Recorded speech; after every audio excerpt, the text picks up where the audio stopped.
What's good, people? I'm back. Well, fuck, I'm not back.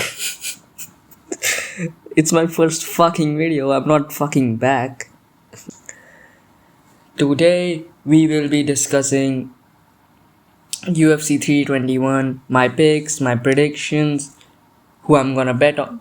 Well, I'm not the legal age of betting, but if I were to bet, I'm not gonna discuss any of that shit because I literally last event I went fucking 6 out of 14. I don't know how that's fucking possible. I don't know how one can go 6 out of 14. I literally went 6-7 on that card. Just so you know, I went 11 and 1, sorry, on UFC Brazil. So I would say I'm pretty solid with my fucking takes and my predictions. So let's start this off. Very long intro. What the fuck is that? Jacqueline Amorim versus Mizuki Inoue. I'm gonna pick Jacqueline Amorim. I don't care. 10-1 record is better than a 15-6 record. That's what I'm going off of. Uh, it's a WMMA fight. What the fuck did you expect? Mizuki Inoue, she's been on a 2-year layoff. She's only lost to good competition though, which is except for fucking somebody in 2014, she hasn't lost. And I thought, considering she had her fucking first fight in fucking when did she have her first fight? In 2010. She fought before I was even fucking born. A month before, but same shit. And she's only 31. I thought she would be fucking 42 or something. But yeah, the younger fighter, I'm gonna go with the younger fighter. I'm gonna go with the fighter with the more momentum, the one that's a 450 fucking favorite. So I don't think I need to discuss much on that. Goddamn, she's only younger than fuck. She's only younger than a year. Goddamn. I mean, Jacqueline Amorim has pretty good grappling. I don't know. You guys really think I'm gonna fucking break down this fight of all fights? Let's move on. Mitch Raposo. Mitch Raposo versus Azat Maksum. Now, I understand why Azat Maksum is such a huge favorite. I think he should have been a bigger favorite, but yeah, I'm gonna go with Azat Maksum. What the fuck did you think? I was gonna pick Mitch Raposo? I'm literally on Topology right now. Azat Maksum is 19 and Mitch Raposo is 43. God damn. That's tough, bro. I don't know what Mitch Raposo did to deserve this matchup, but he isn't even on a fucking winning streak. Why is he fighting Azat Maksum? Azat Maksum is on a 2-fight losing streak as well. But it's different. He went to a very close fight with Tagir. His only other loss is to Charles Johnson. I mean, it's not that bad. I think stylistically this is a bad matchup for Mitch Raposo because he can't try to shoot takedowns against Azat Maksum. And his striking's not gonna be... Mitch Raposo isn't a striker by any means. His bread and butter is his wrestling, and he doesn't even have fucking good jiu-jitsu, so that's even worse. I think if he tries to take down Azat Maksum, he can't do it. If Azat Maksum takes him down, it's over, bro. Okay, maybe it's not over, but yeah. Let's just move on. The fight of the year contender, the greatest fight of this century, the fucking Blob Mania main event. We got Chris Barnett versus Hamdi Blobdel Wahab. Sorry, did I say Hamdi? Hamdi Blobdel Wahab. We got Chris Barnett versus Hamdi Abdel Wahab. I was gonna initially pick Chris Barnett before I noticed he's 39 years of age. Listen, Hamdi Abdel Wahab lost to fucking Mo Usman. But, okay, come on, man. How the Listen, I think... I don't know, man. I just can't... And I was gonna pick Chris Barnett, but I looked at the odds and I looked at myself in the mirror and I decided Hamdi it is. I'm definitely not picking Hamdi because the fight's taking place in the UAE. Definitely, is it in the U? Where the fuck is it? I don't know, but it's one of those countries. It's one of their. I think it's UAE. Fuck. UAE. It's in the UAE. I thought I was fucking stupid for 2 minutes. Anyways, next fight. I don't. Now this is the people's main event. Come on now. Jose Delgado versus Nathaniel Wood. Now I was very tempted to pick Nathaniel's Wood. Pause. Major pause. But then I looked at Nathaniel's record. I'm a big fan of Nathaniel Wood. He beat fucking Morgan Charrier. Morgan Charrier. Fuck that.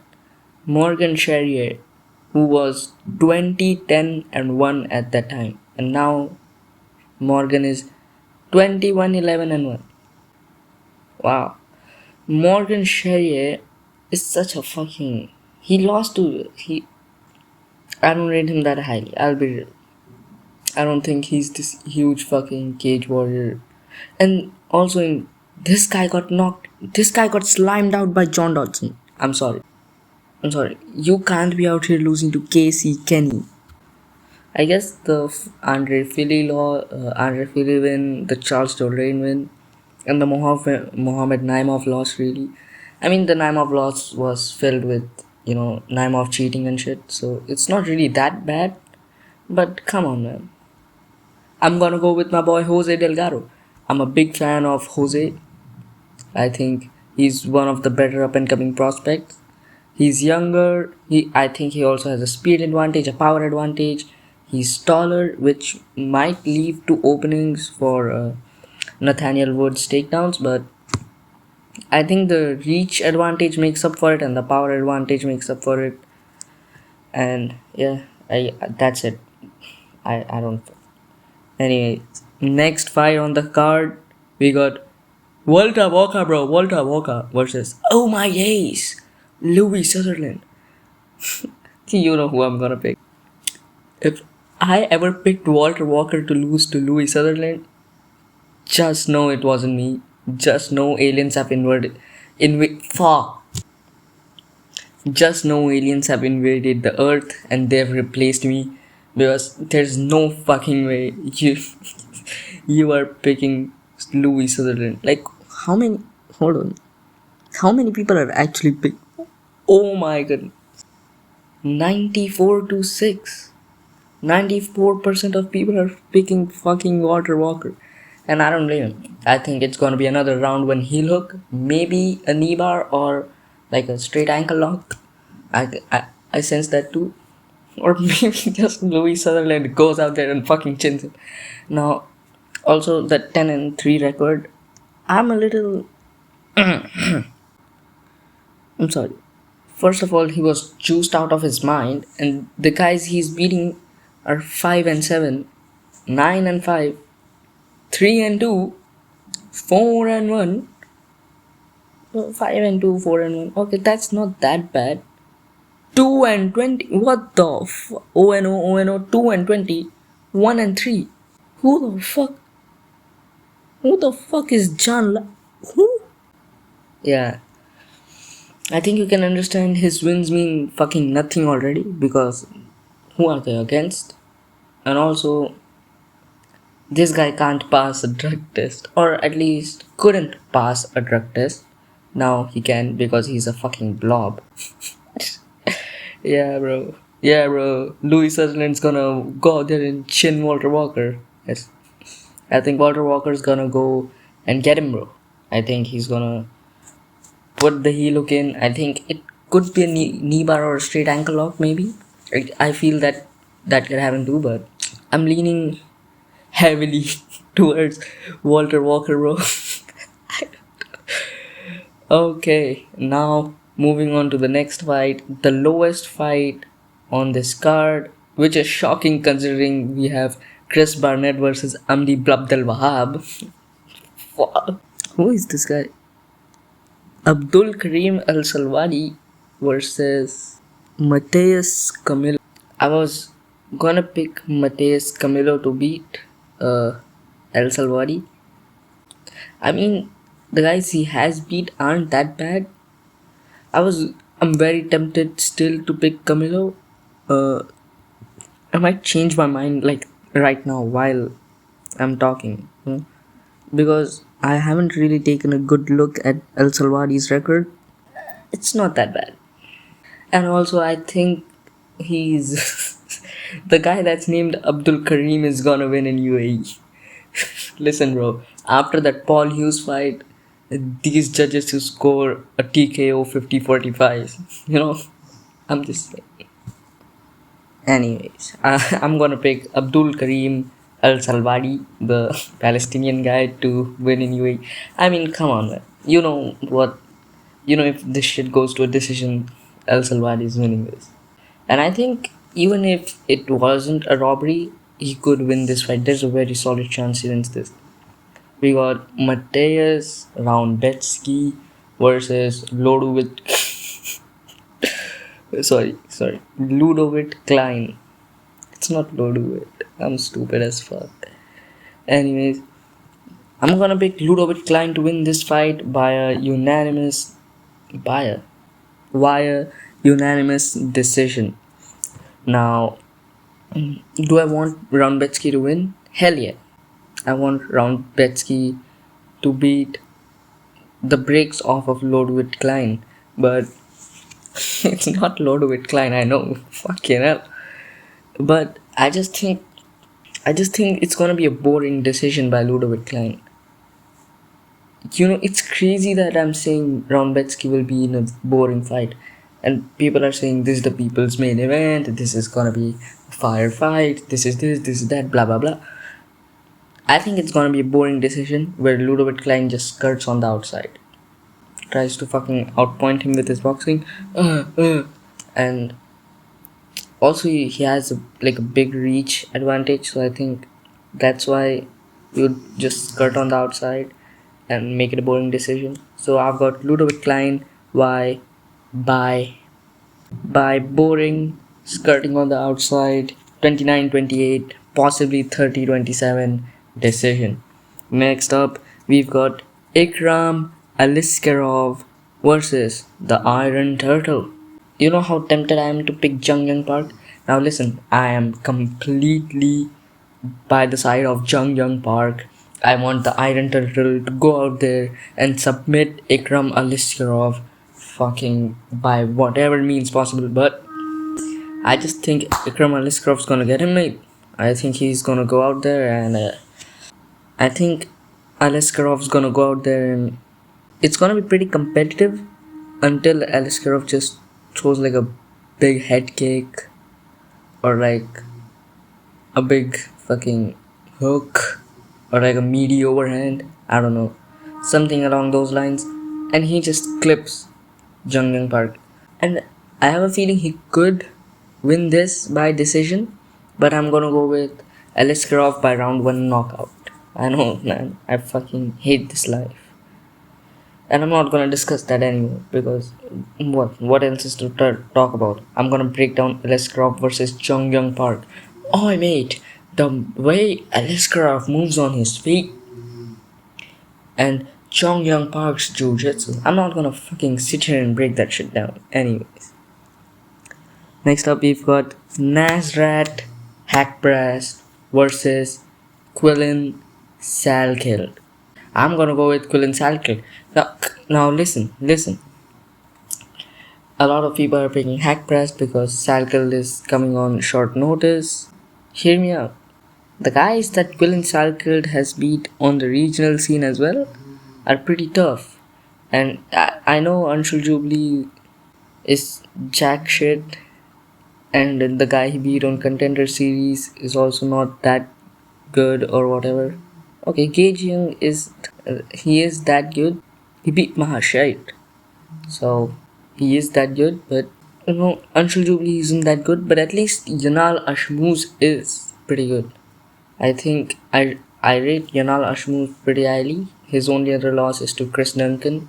This guy beat Sam Patterson, but that was at lightweight, so I don't know. He also beat Trevor Peak. He beat some random PFL bomb. And when I look at fucking this Nazrat guy, he's 18-5. Let's look at the guys he's beat. I made Jamie Mularkey. Really, bro? Jamie Mularkey.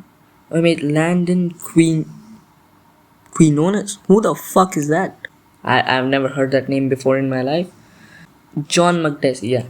These, he lost to Bobby Green, Dan Hooker, he beat fucking Rafa Garcia, lost to Drew Robert, beat Alex Munoz, beat Joaquim Silva, as if that means anything, and some random dude and Mark Diakesi, he lost to Marcin Held. These are really old losses though.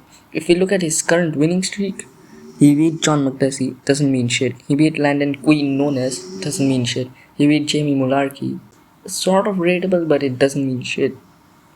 And split decision against Jared Gordon. Listen, I don't rate Jared Gordon that highly. I think he's complete dog shit, especially after losing to Rafa Garcia. Listen, a lot of people think Jared Gordon won that fight. I scored it for hack press, but I don't mind if it went to Gordon that night. I wouldn't be mad. Listen, I thought this Nazrat guy lost to Ribovic. I thought that was a stupid decision. But still, he's making it competitive with Jared Gordon. And Ribovic is a guy where you can sort of make it competitive easily. Unless you want to trade blows with him. I think Killen Salkill's gonna fucking go out there and knock him out again. Listen, you want my honest opinion why I'm picking Quillen Salkill? I'm not a big Quillen Salkill fan, I'll be real. But I fucking hate Nazrat Hakpras. This fucking rat. Anyways, I'm gonna with Quillen Salkill by round 2 finish. Possibly a knockout. I think yeah, he's gonna knock Nazrat out in the second round. I think it's gonna be pretty competitive and pretty close first round, but he just fucking finds his switch, like the shutdown button on Hackpressed in the second round, and I think it's gonna be over then. Now moving on to the main card, we've got Alexander Rakic versus Azamat Murzakanov. Now listen, I was gonna say it's a hydrogen bomb versus coughing baby matchup, but I think it's closer than I initially thought it was, because Mirzakanov's older than Rakic and somehow Rakic is more washed. How the fuck is that possible? But I'm gonna go with Azamat Mirzakanov. I'm very tempted to pick Rakic, and if Rakic wins, I wouldn't be shocked or like devastated or anything. I think if Rakic wins, that's good. But also, I'm sort of rooting for historical fumble. I'm also sort of rooting for Mirzakanov because we need new contenders at light heavyweight. How long are we just gonna switch between Yuri and Ankalaev and Pereira? Like, how long is that gonna happen? We got Carlos Goldberg, but I fucking hate that guy, so I don't know, man. I just sort of hate Carlos Goldberg for some reason. It's just something about him. Anyways, I think Mirzakhanov has heavy hands. He's shown that he can cover distance. The reach isn't gonna be as big of a problem. I think the only way Rakic wins is by like fucking head kicking at range for 15 minutes. Yes, I think any time he lets Mirzakhanov in to punching range, he lets Mirzakhanov cover distance, he's fucked. I'll be real, I think he has zero chance when Mirzakhanov. Even if Mirzakhanov doesn't land clean, I think Mirzakhanov will rock him and drop him probably. I'm gonna have to go with Mirzakhanov, the guy with the fucking what's it called, momentum, the fucking momentum. You know, he got injured against Blachowicz. It wasn't like he was winning that fight, or was it? I don't remember. I probably wasn't. He got knocked out by Prohaska, lost to Ankalaev. Before that, it's a pretty I don't really care. I don't really care resume before that, but I'm just saying. I think I was really impressed by Mirzakhanov against Ribeiro. I don't know why that was an impressive performance, even though Ribeiro's complete jack shit. He beat Jacoby and Manifield. I guess those are good wins. I think he's gonna like. I think even if he doesn't knock out Rakic, he's gonna win in one way or another. And I'm just saying he got a OV at the end of his name. So even if he loses a decision, there are a lot of guys. I'm just saying. Now listen, I love all my fucking circumcised brothers. Fuck, why did I say circumcised brother? That shit's gonna get me cancelled. Just so you know, I'm circumcised as well, but fuck. You know what I mean, right? You know how these judges in UAE are. Listen, as much as I hate to say it, I'm not like a racist guy or anything, but it's just how it is. It's just how it is. And I guarantee you there's at least one robbery towards one of those. You know, one of the Muslim guys in this fight, in this card. Listen, I'm not being racist, I'm just spitting facts. I'm saying there's gonna be at least one robbery involving them.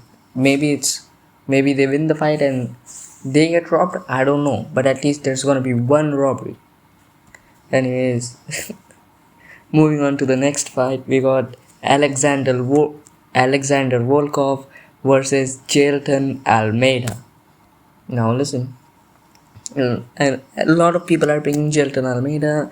They say he's, I think Jailton Almeida's fucked. I genuinely believe Jailton Almeida, whenever he reaches this certain level of top 5 competition, he's always certainly gonna lose. He's just that guy that's stuck outside the top 5. He's pretty much like the Gamrot of heavyweight, if you know what I mean. Now, Volkov stylistically is the best matchup for him to get him into a title shot, which, you know, is fine, is whatever. But I think Volkov's just gonna get him. I think Volkov's big enough where he stuffs Almeida's takedowns. Almeida isn't a monstrous grappler as everybody describes him. He is definitely has a massive grappling advantage, but I think Volkov's gonna get him. I'm actually fence sitting this one though, because this is a very close fight. Very close fight. It's anybody's fight. But I think Volkov by round 3 knockout feels pretty good. Jailton Almeida is good, but I think Volkov, being the taller guy, has the head kick. And I think Volkov is a very skilled striker. Again, in that Gane fight, Gane's bread and butter is his striking. So, you know, he did try to take Gane down. He did get into grappling exchanges with him. And I thought he beat Gane. That says something. But, you know, I think even in the striking, he looked pretty good against Gane, which in the point fighting, I'm saying. Even at point fighting range, even when they were both trying to point fight, he looked pretty good against Gane, who is pretty much a point fight boring decision merchant anyways.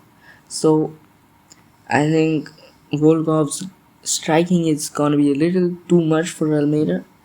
I'm also rooting for Volkov, which is crazy because heavyweight needs contenders. But I don't think it's Jailton Almeida. If he wins, good. Give him the next title shot. We get a hype matchup, but he's just gonna get knocked out by Aspinall. This division's fucked, bro. Anyways, we got next up in the bantamweight division, the fucking Hitler versus Stalin matchup. The matchup that we have been waiting for centuries. The craziest terrorist of the sport matchup. One's a terrorist of the sport. One might actually connect. One might actually be connected to terrorists. Okay, God, fuck. I need to edit that out. I'ma leave it in. I'ma leave it in. Pause. Major pause. Anyways, you're stupid if you're not picking Umar, but you're an absolute idiot if you're not picking Umar. You have 3 fucking brain cells if you're not picking Umar. You are probably retarded if you're not picking Umar Nurmagomedov in this matchup. But you know what? I'm all of those things and I'm gonna pick Mario Batista. Come on, come on. Now listen, a lot of people think Batista lost to Blackshear, he lost to Jose Aldo. I think Batista won both of those fights. And I think Batista's gonna pull some shit again. Come on. I think Batista by round 1 submission goes hard. Listen. A lot of people are saying this is a coughing baby versus hydrogen bomb matchup. I think it's a Hitler versus Stalin matchup. But whatever, bro. I think Batista, he has that fucking he has a little sparkle in his eyes. He has a little twinkle in his eyes, bro. I don't know. We are all riding on the Mario Batista hype train. Come on. Come on now, bro. Yeah. The only reason I'm picking Mario Batista is because I fucking hate Umar Nurmagomedov with a passion. I think he has some good wins. Guys he lost to, one of them is Trevin Jones, but the other one is Sandhagen, so it's not that bad. His striking, people say like Umar has the striking and the wrestling and the grappling. I don't think Umar's playing jiu-jitsu is that great. Yeah, it's high level, but is it that fucking high level? I don't think so. But I think in the jiu-jitsu, it doesn't really matter because Batista doesn't have that good of jiu-jitsu anyways. I think Mario Batista does incredibly well game planning, and I think it's not hard to game plan against somebody like Umar. This guy has great kicks. I think if in the boxing range, when they're in the boxing range, I think Mario Batista's just gonna outpoint him with his forking jab. I think in clinch situations, Umar Nurmagomedov is not that good of a wrestler when it comes to the clinch. He is good, he is pretty solid, but I think Mario Batista is just not gonna let him get to his hips. Mario Batista is the type of guy that will stick to the game plan even when he's down 2 rounds. And I think against a guy like Nurmagomedov, if he has the right game plan, which I think he will, it's not that much of a problem. And Umar got fucking rocked by Marab, which in hindsight, after that Corey Sandhagen fight, isn't that bad, getting rocked by Marab. But still, man, I just think Mario Batista's gonna get him. I think Mario Batista's gonna submit him in the first round. They get into wild exchange. Umar shoots for a takedown. They end up in a clinch exchange because Batista defends. And I think Batista just goes on from there, takes his back and chokes him out. Listen, man, Mario Batista by rear naked choke in the first round. I don't think it's gonna be a rear naked choke. Like, I'm not 100% sure it's gonna be a rear naked choke. But first or second round submission for Mario Bautista. Come on. I'm only saying this because I fucking hate Umar Nurmagomedov, and I also kind of like Mario Batista. I know people give him a lot of shit. He genuinely regained some of the the love after that Patchy Mix fight. And Patchy Mix is in hindsight is not that good. Come on, man. Somebody please get Mario Batista to win this one. Please, if Mario Batista wins this will be the funniest fucking thing ever. Anyways, next up we've got, oh my days, the people's fucking main event. This is the real title fight. This should have been the main event. Fucking Werner Jandiroba versus Mackenzie Dern. I'm gonna pick Mackenzie Dern. No, I'm fucking kidding. I'm not picking How the fuck is Mackenzie Dern a favorite? Jandiroba is 37 years old. Listen, dude, I might pick Mackenzie Dern. Let's let's look at a couple of their wins and losses. You know, Mackenzie Dern lost to Lemos, beat Godinez, beat Ribas, lost to Andrade, beat Angela Hill. Who the fuck is that? Lost to Yan Xiaonan. I think from the time these guys first fought, there's been a big difference between them. But I think stylistically, it's still a very close fight. And I think Mackenzie Dern could win, but I'm gonna pick Verna Jandiroba to win it by unanimous decision. I don't think she's gonna finish Dern because stylistically, it's a pretty close matchup. But I think Verna Jandiroba by 49-46 decision is how it's gonna play out. And listen, I spent more time on the Umar fight than this, but I frankly don't give a fuck. The only reason I'm picking Jandiroba is she beat Yan Xiaonan, who I rate pretty highly. But this is a fucking forget about a hydrogen bomb versus a coughing baby. This is a coughing baby versus coughing baby matchup. What the fuck is this? Anyways, bro, I think Verna Jandiroba is gonna win the strawweight belt, and I'm gonna get my pick right and all that stuff. And now for the main event. On it, I just think I'm gonna be able to beat Cyril Gane. Fucking hell. Talk about a hydrogen bomb versus a coughing baby. 425, minus 425 favorite for Tommy Aspinall. Bro, bro. Hold on. Oh my goodness. I'm on topology right now. Alexander Volkov and Jelton Almeida are both ranked above Cyril Gane. What the fuck? Cyril Gane is number 5 and fucking Almeida is number 3 and Volkov is 2. God damn. They're really putting respect. They're really taking respect from Gane's name, bro. Fucking bum Gamin. I think, what's there to break down? Like, what? Am I supposed to give my thoughts and opinions on this? Do you guys? I think you guys fucking understand who I'm picking and what's gonna happen. Listen, Cyril Gane might be able to fluke this, bro. I don't know. Cyril Gane might just head kick knock out Tom Aspinall, bro. You know, they call his head the sniper's dream. They call my head the fucking sniper's dream here. I don't know, man. I don't know. I'm gonna pick Tom Aspinall by knockout in the first round. I think Cyril Gane will be too hesitant for the threat of the takedown. I think Tom Aspinall feints a takedown, bombs over, and chins Cyril Gane, puts him out cold. Bam, bam, bam. It's over. That's gonna happen like 3 times in the fight, and one time he just knocks out Aspinall. Cyril Gane. I think 3-4 times in the fight, it's gonna happen where he chains his. When he chains shooting a takedown with the overhand, and like 3rd or the 4th time he just lands it and chins Bum Gamin. I know it's Bon Gamin, but I really love calling him Bum Gamin.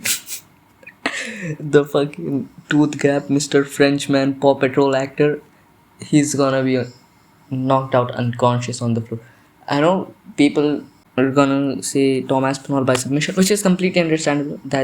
But I think Tom Aspinall he's just so good everywhere. See, the only finish Cyril Gane is how many finishes does Cyril Gane even have? Talk about a fucking decision merchant. Oh shit. 46% of his wins come by spin. Okay, who the fuck is he? He's finished Tattoo Yuasa, Sergey Spivak. Derek Lewis is good though. JDS, okay, that's good. But other than that, he's going to. Oh my god. He has submissions on his record. That's crazy. This guy won his first. He comes from first fight by front choke. What choke? I don't know. It was just a front choke. He has a Muay Thai background, kickboxing background. And I think Bum Gamin's gonna get chinned hard. See, striking from these other arts doesn't necessarily transfer as well. And in that Volkov fight, he looked hesitant and sluggish. And over 5 rounds, I think he's gonna be a little more conservative with his cardio, and I think he's gonna be afraid of the takedowns, which is just gonna open up Aspinall striking. And like in the a lot of people are saying Aspinall by submission in the first 2 minutes. I think that's a little too harsh. But I think in the first round, between after 3 minutes passes, I think Aspinall's just gonna chill him. After 3 minute passes, from 3 minutes to 5 minutes of the first round, from the last 2 minutes of the first round, I think in that time, Aspinall's just gonna get him. Yes. Aspinall's just gonna fucking, yeah, finger him, mate. He's gonna finger. Bro, this is such a hydrogen bomb versus coughing baby matchup. I think Tom Aspinall could do, like, realistically, who's stopping him? Tom Aspinall could do fucking anything to Cyril Gane inside that cage. He could submit him, he could knock him out, he could push him through like a 50-40 50-40 decision. Like he could, fucking rape Cyril Gane. He could do anything. He can finger Cyril Gane. Have you ever been fingered by an MMA fighter before? Tom Aspinall could fucking, teabag this guy. Tom Aspinall can do anything once that cage closes. He's gonna rape Cyril Gane. Yeah, bro, I'm picking Tommy Aspinall. I'm picking Tom Ass and Balls. I'm picking Thomas in this fight. Let's go over my picks. In the prelims, I've got Jacqueline Amorim, Azat Maksum, Hamdi Abdel Wahab, Jose Delgado, Walter Walker, brother, Walter Walker, Abdul Karim Al Salwari, Ludwig Klein, Ikram Aliskerov, Quillen Salkid. Then in the main card, I've got Mirzakhanov, I've got Alexander Volkov, Mario Batista, Werner Jandiroba, and finally Thomas Ass and Balls. I think this is pretty fair, and yeah, that's gonna wrap it up, boys. That's it, and yeah, I'll see you in the next one, I guess.